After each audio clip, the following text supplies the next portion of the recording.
Good morning. Once again, this church has deep legacy and stands on the shoulders of the many who came before us. Over time, a long line of different people had a hand in forging our paths. None of our founders are still with us, but they each held and nurtured a vision of what they felt a church should be. A vision that adapted and grew into this church where we, the current congregation, worship and share together weekly. Where we meet in a castle that we own, on land that we own. Today we can look back and recognize how grateful we are for the generosity and effort of the many that built this church home and sustained it over time. And the very best way to honor this legacy is to continue the work, to remain active as stewards of the vision and as stewards of this church community. We are Beverly Unitarian. Those of us here, members and friends, and those others who would be here this morning if they could.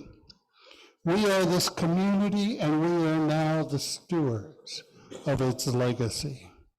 It is our job to continue the work of making us stronger and growing into a clear and identifiable presence in our community.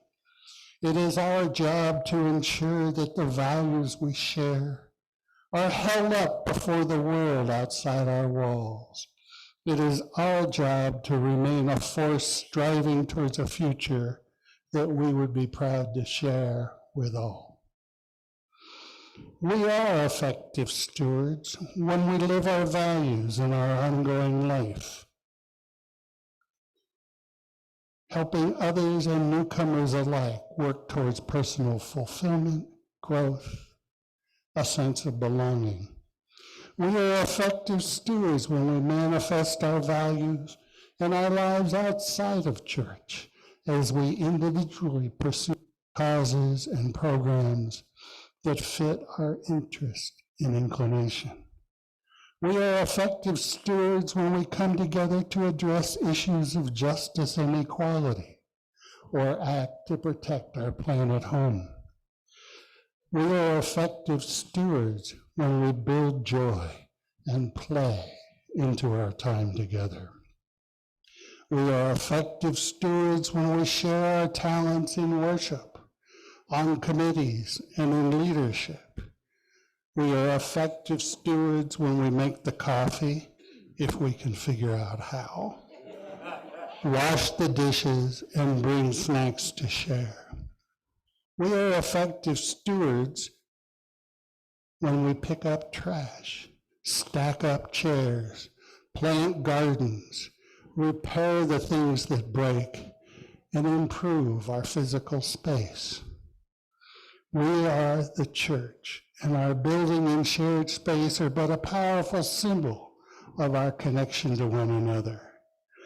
We are effective stewards of Beverly Unitarian in all the ways we sustain connections of love and concern. In recent times, this congregation has pushed forward the vision. You decided our castle home was a place of meaning and organized and executed an expensive and time-consuming project, restoration of the building. As a group, you demonstrated forward thinking, willingness to reach, real spine and fortitude. You carry forward even now as you strive to complete this restoration by replacing our windows.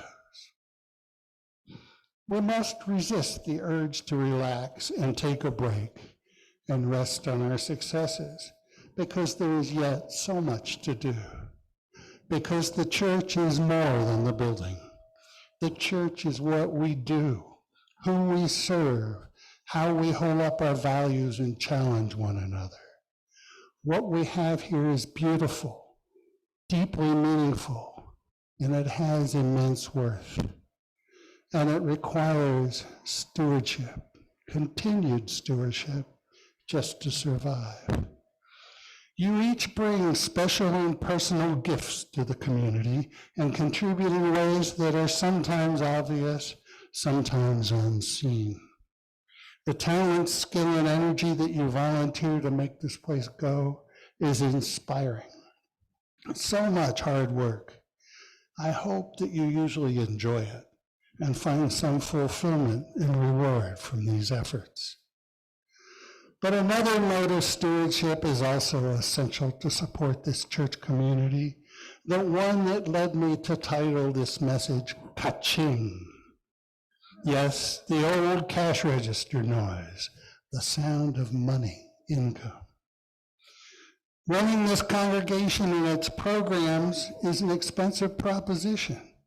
And just like the labor and energy that fuel our activities, the monetary resources we need can come from only one place, from us. Today marks the beginning of our annual church canvas. It is Stewardship Sunday. Jeff Penzino and the Finance Committee, Paula O'Brien and others, offer a lunch for us to share and a brief program to enjoy immediately after church today. And they will also give each of you, in one way or another, a nice form for making your annual pledge to the church. Please respond generously. We typically don't find the topic of money particularly tasteful. To many, it feels especially, who wrote this? Especially if it's our own money. It's said that Americans find that sharing about money tends to be more taboo than sharing about sex, religion, politics, or death. Very few of us like to ask for money, and even fewer like to be asked. But it's a reality that we as a church need to make this ask. Beverly Unitarian has no endowment, no substantial external income, no huge benefactor. We do have substantial carrying costs and even bigger dreams. What we have together is precious, and it is in each of our interests to try to sustain this special gem in each of our lives. Our whole aversion to money is interesting because money is really the most universal metric for assessing and expressing value. Is it redundant to say that currency is the most universal currency? Yeah, it is. We dedicate so much of our lives to acquiring and spending money. Most of our productive time is used working in jobs where we are remunerated for our time, our skill, and our training. Pay and salaries determined by the marketplace reflect general social values as attributed to work positions and jobs. We may consider it outrageous that school teachers earn a relative pittance in comparison to most, but we are familiar with the biases that lead to this result. Similarly, employment and earnings statistics demonstrate all too clearly how old biases persist and that the gender pay gap and racial ethnic discrimination still typify our workplace. Many people assume that human worth is determined by how much we earn. We dedicate much of our effort here in church to reminding ourselves that human worth is inherent and that our value can be understood and expressed in many ways that have nothing to do with wealth. But money is real, and how we use it should reflect something about what we care about what we want. Even that American philosopher, Joe Biden's dad, said, if you want to know what a man values, look at his budget. or something to that effect. We choose how we spend or save. We all purchase goods, services. We're usually familiar with some menu of the costs and make relatively clear decisions about how we spend accordingly.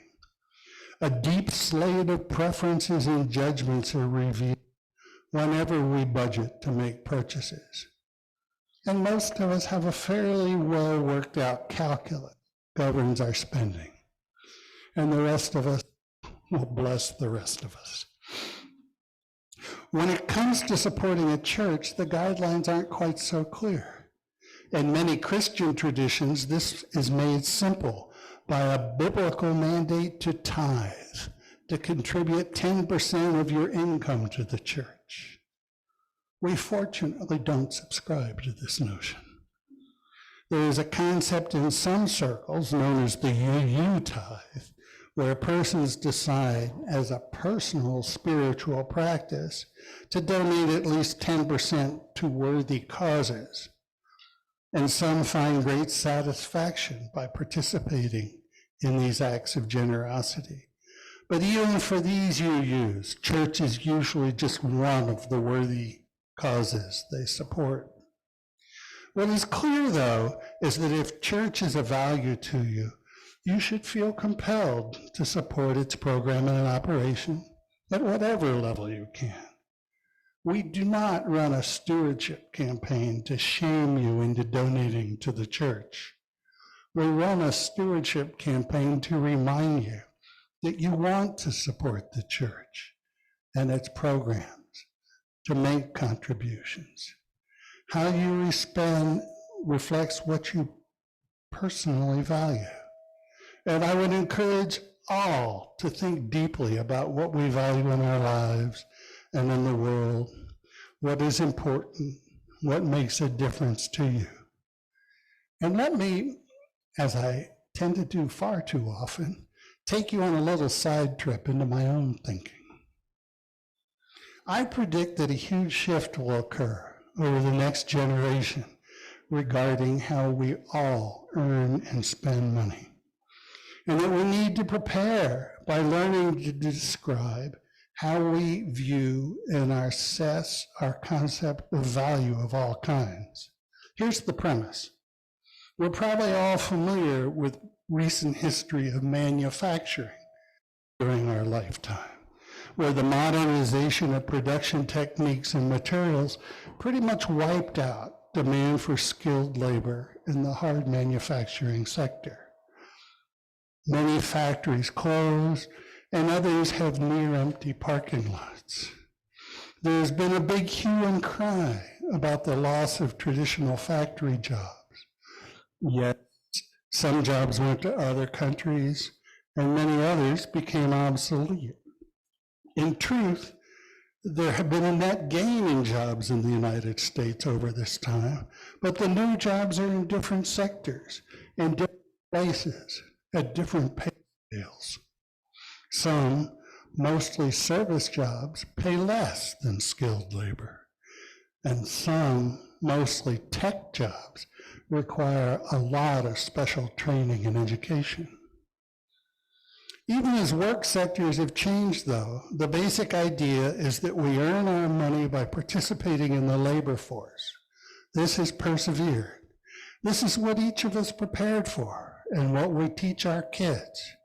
You go to school, you learn saleable skills, you find a job, and Ka-Ching, you get paid and have a stable life, or something like that. Jobs and professions continue to serve as a big measure of the status of a person, both within and beyond the workplace.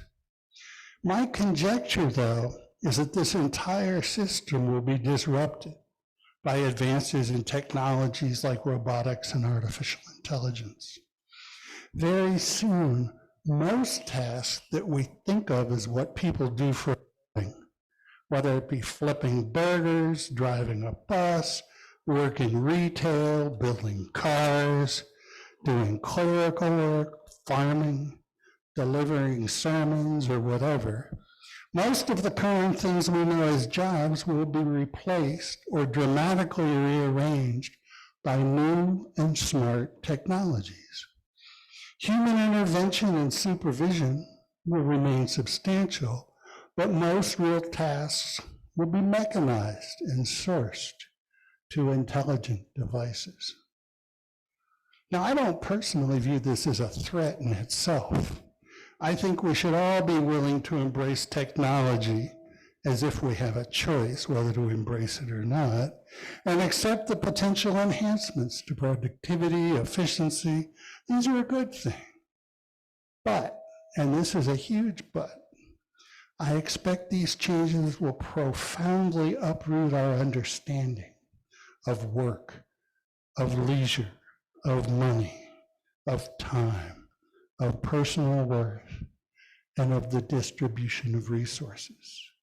We will face a period of major confusion as we start seeing jobs being done with doers. The questions to be faced start with who pays for it and leads to who profits from these changes. I predict that we are on the verge of changes that will so disrupt the economic status quo that we will have to almost fully reinvent our understanding of personal productivity, labor force participation, and how we attach to people in society. If we produce the same amounts of everything, whether it be food or widgets or whatever we make, with many fewer workers, what do we do with all those displaced? Do they earn? Do they qualify for a share? Standard economics and past labor practices can't understand and answer these questions because these are questions rooted in issues that are fundamentally ones of shared human values. What is a person worth? For whom does a factory or firm provide? Are citizens all entitled? Etc. I would like to elaborate further, but not here, not today. For now, I just want to put this out there. And why do I even mention all this semi-sci-fi thought in a Canvas sermon? I want to submit that money and value will become hot button issues when and if the labor market starts to change or break down. We will have to address what money is, where it comes from, and explicitly relate access to money to basic human rights and responsibilities. For many years, this discussion has been hidden from public view, packaged in the interrelation of industry, employment, consumer choice, and some government entitlements. This system, the way we have done things, is what encouraged us to turn income, wealth, and access to purchasing into a private matter, a forbidden topic. But fiscal privacy and fiscal ignorance is becoming a conceit that none of us will be able to afford. We need to start thinking directly of what it is that we truly value and be able to think of it both in monetized and non-monetized metrics. And where do we currently have the best opportunity to think about what is truly important? How we define and hold values, how we think through what we see as valuable. Addressing this kind of question and sharing thoughts with others is the kind of work we try to do here in church. For most of us, this is the one place where we feel safe to freely exchange thoughts about how we find and hold meaning, where we can process what we value in life, where we work together to learn how we might render and support our moral positions. If we hope to develop an approach to human economic rates based on morals and values, and not just expedience, I don't think there's a better or more appropriate place to start than here in church. And this is because we know we care, we trust one another, and we are beholden only to ourselves and our shared conscience. We are each part of this church today because in some fundamental way, it feeds a part of us that hungers. In this place, in this community, we find we can take steps towards becoming better, more complete, more whole. This church enhances the value of our lives. And so today, we aspire to be effective stewards to protect and strengthen this marvelous mystery we know as Beverly Unitarian Church. We need this church, and our community needs the church. As we work into the unknown of our future, we trust that our congregation can help to guide us, to support us. This church will always be a house of conscience. It will hold standards of justice, equity, and compassion as the measure of the conditions in the community and the world around us. This church will always be a house of understanding. We know that the moral basis of our ethical and value positions will be questioned, debated, and refined here. This church will always be a house of compassion. We can and will hold one another through our tears and smiles, through tragedy and laughter. Because this church holds so much that we value and about which we care, it is time to accept the vulgar, the taboo, the forbidden topic, and to speak of money. I ask that you extend yourselves as generously as you might. I'm confident that you will. Thank you, blessed be, and may the congregation say, Ka-Ching.